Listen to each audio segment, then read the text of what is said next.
L'Imoco Volley riceve il fanalino di coda Volalto Caserta e coach Santarelli ne approfitta per dare largo a chi ha avuto meno spazio in stagione. La formazione casertana invece si presenta con 3 ragazze della Serie C in campo nell'attesa degli auspicati rinforzi.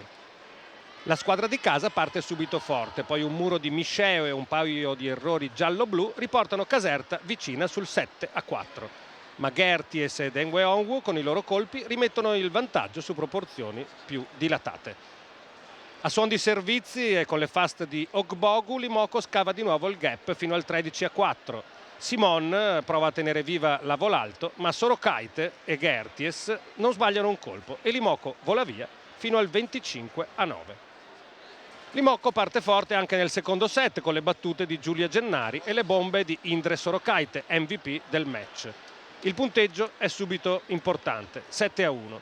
I servizi di Misceo e le iniziative della solita Simon, l'unica a combattere con le sue armi, portano Caserta a reagire con orgoglio, prima 9-6, poi 12-8. Le Pantere restano un po' a guardare, ma Sorokaite impiomba il 15-9. La squadra di coach Santarelli recupera la concentrazione, con Enweonwu e Botezat risale al +7, sul 18-11. Da qui in poi, nonostante qualche guizzo dell'americana Harris, le campionesse d'Italia continuano a spingere fino al 25-15 finale.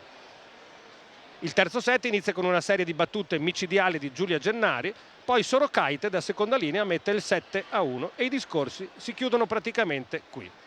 Un eterno turno di servizio di Terry Enweonwu porta il punteggio a dilatarsi fino a un impietoso 18-3. Il pubblico del Palaverde con sportività incita e consola con un lungo e caloroso applauso le ragazze di Caserta che tengono il campo con orgoglio. La ricezione della Volalto però è completamente in tilt e per l'Imoco il finale è una passeggiata fino al 25-9.